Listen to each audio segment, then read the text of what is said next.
Tanda kiamat, Dajjal, Ya'juj dan Ma'juj, turunnya Nabi Isa. Dari Nawas bin Sam'an, dia berkata, pada suatu pagi Rasulullah Shallallahu Alaihi Wasallam berbicara mengenai Dajjal.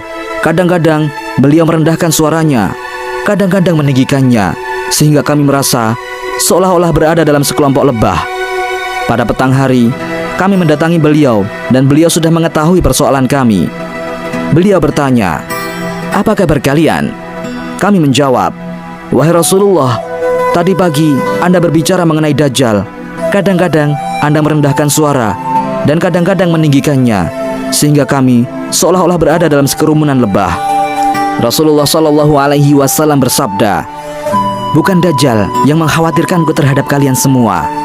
Jika ia muncul dan aku masih berada di antara kamu, tentu aku akan membelamu atasnya.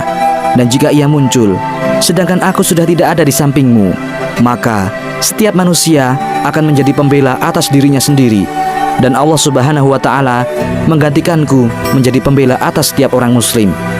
Dajjal adalah pemuda berambut keriting, matanya picek, dan aku lebih cenderung mengumpamakannya seperti Abdul Uzza bin Qatan. Barang siapa di antara kamu yang bertemu dengannya, bacakan kepadanya permulaan surat Al-Kahfi. Dia akan muncul di suatu tempat sunyi antara Syam dan Irak. Lalu dia merusak ke kanan dan ke kiri. Wahai hamba Allah, karena itu teguhkan pendirianmu. Kami bertanya, wahai Rasulullah, berapa lama dia tinggal di bumi? Rasulullah Sallallahu Alaihi Wasallam menjawab, 40 hari. Satu hari seperti setahun, satu hari seperti sebulan, satu hari seperti sepekan, dan selebihnya seperti hari-harimu sekarang. Kami bertanya, wahai Rasulullah, ketika sehari seperti setahun, cukupkah bagi kami kalau salat hanya sehari? Beliau menjawab, tidak, tetapi hitunglah sebagaimana pantasnya. Kami bertanya, wahai Rasulullah, berapa kecepatan Dajjal berjalan di bumi? Beliau menjawab, seperti hujan ditiup angin. Dia mendatangi suatu kaum, maka diajaknya kaum itu supaya beriman kepadanya. Lalu mereka beriman dan mematuhi segala perintahnya. Dia memerintahkan langit supaya hujan, maka tumbuhlah tumbuh-tumbuhan di muka bumi. Bila hari telah petang, ternak mereka pulang ke kandang dalam keadaan lebih gemuk dan dengan susu yang lebih besar karena cukup makan. Kemudian dia mendatangi kaum yang lain dan mengajak mereka supaya beriman kepadanya, tetapi mereka menolak ajakannya. Maka dia berlalu dari mereka. Besok pagi, negeri mereka akan kering kerontang dan kekayaan mereka habis ludes. Kemudian dia lewat di suatu negeri yang telah rusak binasa. Dia berkata, keluarkan perbendaharaanmu. Maka keluarlah seluruh kekayaan negeri itu dan pergi mengikuti Dajjal seperti pemimpin lebah diikuti rakyatnya. Kemudian dia memanggil seorang remaja muda. Dia, Dajjal, lalu memukulnya dengan pedang sehingga anak muda itu terbelah dua dan belahannya terlempar sejauh anak panah yang dilepaskan dari busurnya. Dajjal memanggil tubuh yang telah terbelah itu kembali. Kemudian dia datang seutuhnya dan dengan wajah berseri-seri sambil tertawa. Sementara Dajjal asyik dengan perbuatan-perbuatannya yang merusak, Allah Subhanahu wa Ta'ala membangkitkan Isa Al-Masih ibnu Maryam. Dia diturunkan Allah dekat menara putih di sebelah timur Damaskus, memakai dua pakaian berwarna, berpegang pada sayap dua malaikat. Apabila ia menundukkan kepala, hujan pun turun, dan apabila ia menengadahkan kepala, berjatuhan darinya biji-biji perak bagaikan mutiara. Setiap orang kafir yang mencium baunya langsung mati. Bau nafasnya tercium sejauh mata memandang. Maka dicarinya Dajjal dan bertemu olehnya di pintu gerbang kota Lut, sebuah kota dekat Baitul Maqdis. Lalu dia membunuh Dajjal. Kemudian Isa bin Maryam mendatangi kaum yang dipelihara Allah dari kejahatan Dajjal. Maka dia mengusap wajah mereka dan mengabarkan kepada mereka tentang kedudukannya di surga.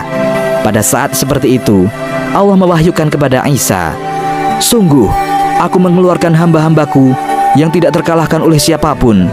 Karena itu, selamatkanlah hamba-hambaku yang soleh ke Bukit Tur.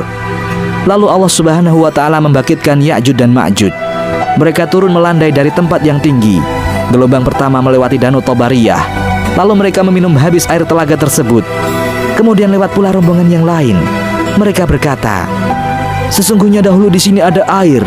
Kemudian Nabi Isa dan para sahabat beliau terkepung, sehingga sebuah kepala sapi lebih berharga bagi mereka daripada 100 dinar bagi seseorang pada hari itu karena kekurangan makanan. Nabi Isa bin Maryam dan para sahabatnya berdoa. Kemudian Allah mengirim kepada mereka penyakit hidung seperti yang menimpa hewan-hewan, sehingga pagi harinya mereka semua mati. Kemudian Nabi Isa dan para sahabatnya turun ke bumi, tetapi tidak sejengkal tanah pun didapatinya, melainkan penuh dengan bangkai-bangkai busuk. Kemudian Nabiullah Isa dan para sahabatnya berdoa, semoga Allah berkenan menyingkirkan bangkai-bangkai busuk itu. Maka Allah mengutus burung-burung sebesar unta yang mengangkat bangkai-bangkai tersebut dan melemparkannya ke tempat yang dikehendaki Allah. Kemudian Allah menurunkan hujan, sehingga bersihlah bumi dari rumah tanah liat dan rumah-rumah bulu, sehingga bumi kelihatan bersih seperti kaca. Kemudian Allah merintahkan kepada bumi, tumbuhkanlah tumbuh-tumbuhanmu dan kembalikan keberkatanmu. Seketika itu, sekelompok keluarga kenyang memakan sebuah delima, dan mereka dapat berteduh di bawah kulitnya. Rezeki mereka sangat berkah, sehingga susu seekor unta cukup untuk orang sekampung, susu seekor sapi cukup untuk orang sekabilah, susu seekor biri-biri cukup untuk sekelompok keluarga dekat. Ketika mereka sedang berada dalam keridhaan Allah yang demikian, tiba-tiba Allah mengirim angin sejuk lewat ketiak mereka, maka tercabutlah ruh setiap orang mukmin dan orang muslim. Maka tinggallah orang-orang jahat belaka, mereka bercampur baur seperti keledai. Maka ketika itu terjadilah kiamat. Demikian Allah